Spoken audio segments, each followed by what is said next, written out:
What's up guys, NepentheZ here and welcome back to another episode of The Road to Glory. Today we have got Game 11 all the way up to Game 20. I am still continuing to rotate between the two teams. We're exactly 10 games each after 20 games. Even if I got an early rage quit, I still switched out the teams. I wanted to give a full weekend league of just each team getting 15 games, basically. You know, I can't remember exactly. In fact, you guys will mark, because we're 10-0, we're 5-5 for each team so far. If you guys could mark on the video how many times I lost with each team. I lost 4 games in total on this set. And I'm very, very frustrated with myself. A couple of losses came in just in a couple of tough games. One game I lost on penalties. One game I lost in the 90th minute. And those were two games that, okay, I lost them and I could have won them, but I lost them to fair, decent opponents. So it wasn't the end of the world.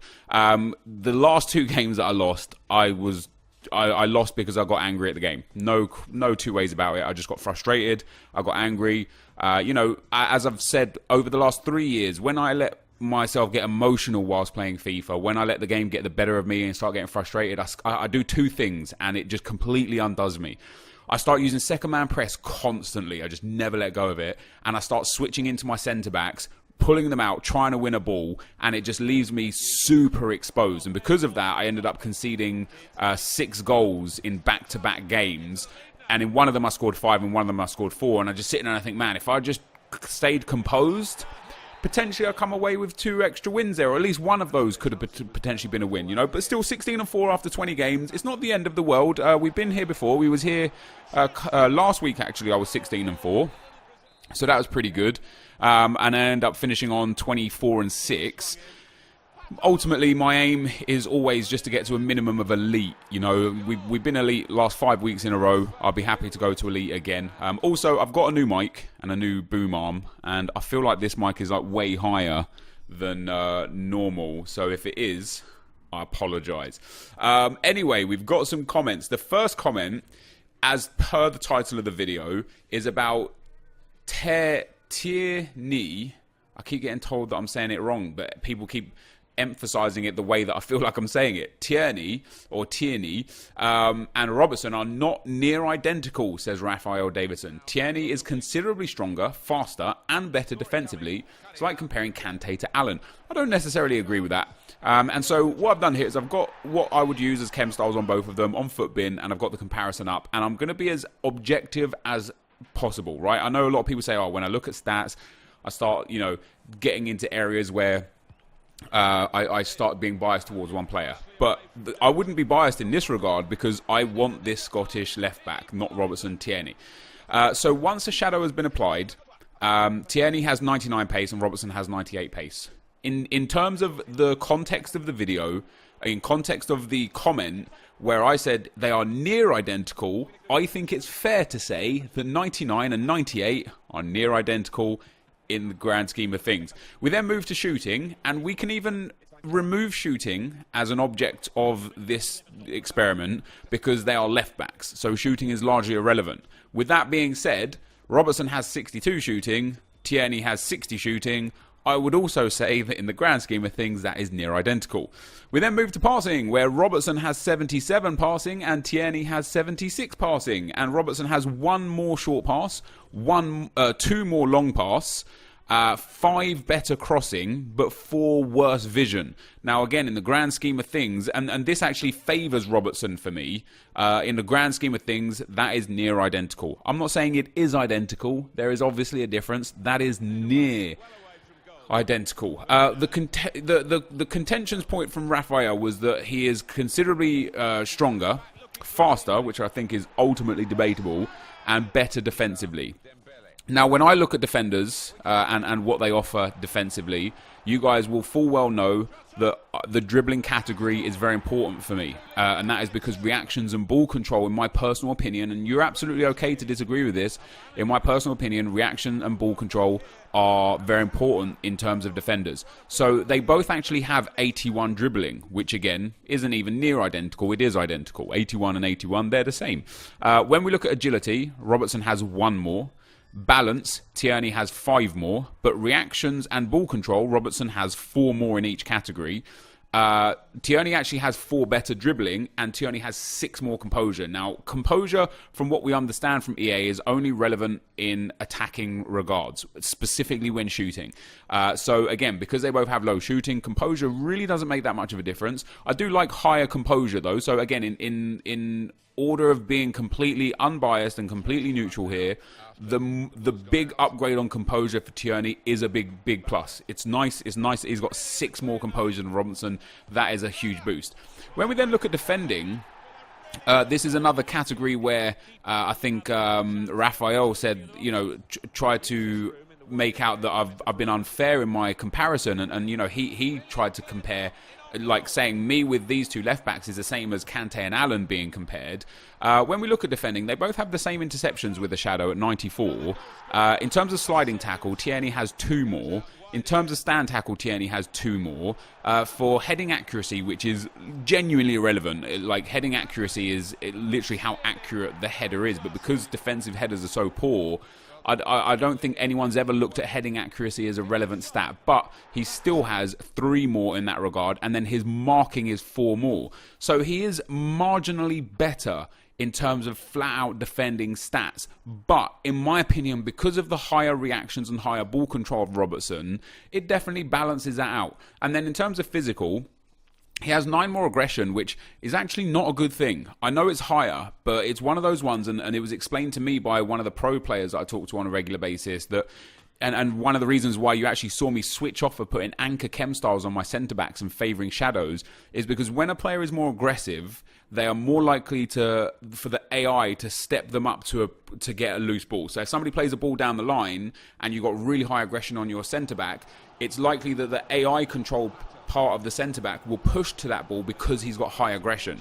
Whereas the lower aggression means that they'll just leave that ball until you either manually select and go in, or until a better option, a better player goes in. So having much higher aggression is not necessarily a great thing specifically for a fullback, because if balls get played down that wing all the time, he's going to constantly be charging at that ball unless you are controlling him, which isn't a good thing. In terms of strength, absolutely, Tierney is considerably stronger than Robertson, and is the only one category I think that isn't, doesn't take into context almost or near identical. He is much stronger. He also has much better jumping. That will be a positive influence, but I've not really had any issues with jumping on fullbacks. But he does have much better jumping, and he does have better stamina. So in terms of physicals, yes, he is physically considerably better than Robertson. But everything else, I don't think you can really debate, personally. And if you look at the information, they both have high work rates. They both are 5 foot 10 inches tall. They both have 3-star skill moves. Tierney has a 3-star weak foot versus Robertson's 2-star weak foot, which again will give you a little bonus in some games. They're both left-footed. Like, by all accounts, in my personal opinion, they are like extremely similar cards. And when we look at the best left backs in the game, they're actually I think these could be considered the best left backs in the game. For me personally, since I got Robertson, I wasn't even going to use him. I didn't specifically like him. We was using Alonso, who I hated as well. When we got that red inform Robertson, I wasn't even greatly pleased when I got him as a red card. I remember the video. I remember recording the video and thinking, oh, that's pretty cool. Premier League left back, we'll use him. I didn't understand or realise just how good he actually was in game, and that's why I'm excited to get Tierney and put him in Team 2 as my left back. And that way we'll have 2 absolutely outstanding left backs. But yeah, when I say, I think to summarise here, when I say near identical, I'm not saying they're identical. I am saying they are near identical, which I think if you can look at it objectively too, because the reason why I brought this up is because that comment had over 250 thumbs up. If you look at it objectively too, you will notice that once Chem Style is applied, once they're in game, they are ultimately an extremely similar card. Hocus Pocus says, I think they should have made all flashback cards have their club set as flashback. They then could have allowed these cards to link to players that would have linked to them when they had a great season. For example, Chicharito would link to Premier League players without actually specifying his club as Manchester United. They could even go as far as allowing flashback players to link to other flashback players. Now, the chemistry system is one that hasn't changed for years, and one that I definitely think should change. I don't particularly like the chemistry system. I think it stifles creativity. I think it stifles team building. We've been through this many times over the last few years.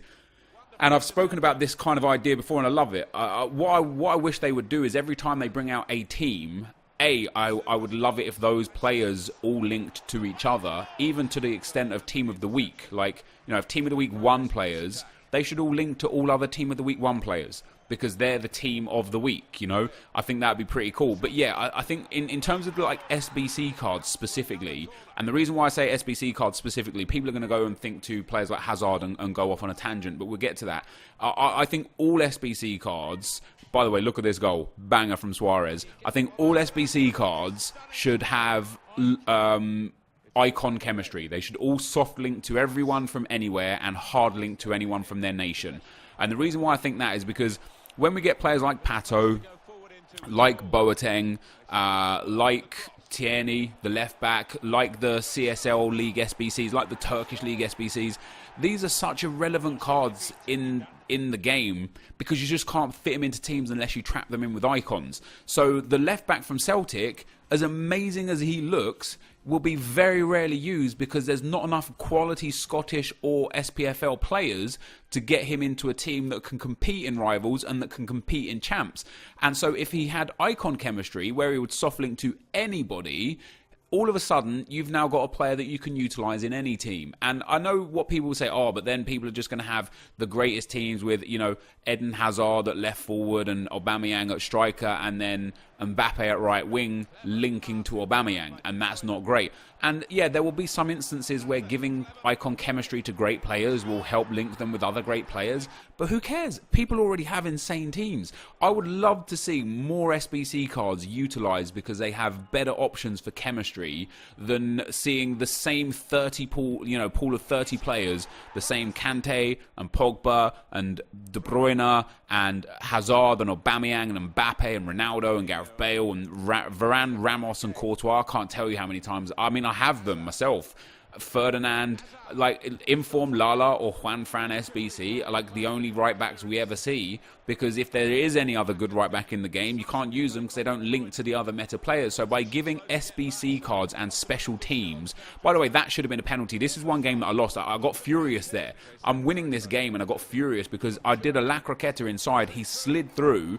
Aubameyang, instead of going down, getting the penalty, him getting a red card, just like lunged around it, but not in the way of him keeping possession of the ball. He kind of like framed around it, like the game lagged him around the tackle, and I was fuming and ended up going on to lose this game. Yeah, I mean, I would love to see the Scream team have links to everyone. Man, imagine using that Scream Pepe for a change. You can't, because you have to link him with icons or Portuguese players, so you've either got to link him to like Hullet or Ferdinand or Ronaldo, and who has these players that can afford the Pepe? I think using that Pepe would be great. I think using some of the other Scream cards would be great, and people just can't use them off the simple fact that they can't link them with anyone. So every special team, every special released, the FUTMAS SBCs that are going to be upcoming, give them icon chemistry. Let us play with them in any team so that we can actually enjoy these players that we're getting. That's my personal opinion.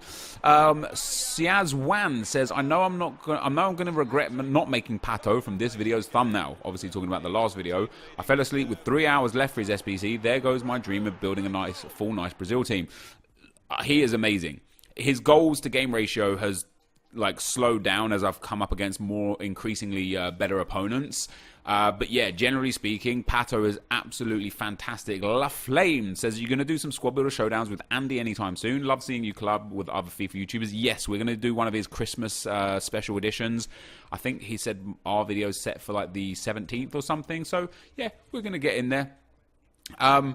Mitch Sacco says, oh my god, thank you so much, Net, for your vids. I just got elite for the first time in FIFA 19 while listening to your vids when playing all my matches. You're amazing. No, Mitch, you are amazing. Elite is absolutely spectacular. Well done. And then the Jubaka says, hey Nep, how can you say that the game hasn't cheesed you as much as previous FIFAs? Myself and also many other YouTubers find that this FIFA has had the most cheese with regards to first-time finesse shots, corner glitch, kickoff glitch. Referees have been the worst thing they've ever been, and tackling players and not getting the ball. So I think you actually need to evaluate the pros versus the cons of this FIFA more. Well, I think you're not understanding from my perspective what cheesing me entails. Scoring a finesse shot is not cheese, it's just a bad game mechanic. It's it's just an overpowered game mechanic. I'm talking about the games where I get cheese, where last weekend was a prime example. I ended up losing a game on penalties last weekend after having like 21 shots and 19 on target against a guy who was just sat deep on drop back with no pressure, his line all the way deep, and he was just countering me. And because he had so many men in the box, every time I'd try a shot, his AI just kept blocking everything. And on the few clear-cut opportunities that I got, you know, normal chances that you sit there and you think, man, this is a banker, it would hit the post or it'd go wide. I'm getting cheesed in that game. You know, I've dominated my opponent, I've completely outplayed him. But because of the way this game can be with overpowered defensive AI, he's managed to, without any possibility of his own, he's managed to block all my good opportunities or get lucky enough where his keeper has made wonder saves or I've missed easy opportunities. That's a game where I've got cheesed, and that's what I mean by I haven't been cheesed much this year. There haven't been many games for me this year where I've utterly dominated the game and came out with as a loss. Most of the losses that I take, even these 2 losses I take back to back, both of my opponents created multiple opportunities. Now, do I feel like I was a better player in both games? Yes. However, the reason why I lost these games is because I was triggered at FIFA, and it caused me to play badly. Didn't cause my opponents to play outrageously good. I'm not even discrediting them, saying that they're bad players, because they're obviously decent enough players to be able to put so many goals in the back of the net. But this wasn't a game where I got cheesed. This was a game where I got outplayed because I got frustrated and because I started making unforced errors in the game. If I drew this game, like this is cheese. What you're about to see here, I pull my keeper out to stop this corner. He's in the right place to catch it, and as the ball goes past him, he steps out of the way to allow the header to come in. That's cheese. Now, I lost this game off of that goal, but I didn't lose this game because of that goal. I lost this game because I was playing really, I was rushing my play, I was playing aggressive, I lost my cool, I'd lost my composure, and that was a problem. And this is another part of cheese. Look, we've just hit 122. I'm on the attack. More often than not, you'll get a chance to get that play through and have the final attack. For some reason, games just got blown up, bang on 122.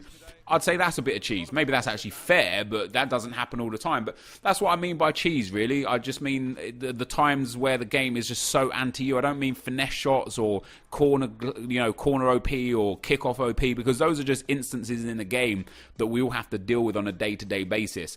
I'm talking about those extra things where you're like, my God, that just should never have happened kind of thing. But anyway, guys, this is going to be the end of the video. I want to thank you guys for watching. If you enjoyed it, be sure to leave a like, rating, comment, and subscribe to my channel if you haven't already. But for now, guys, I'm out.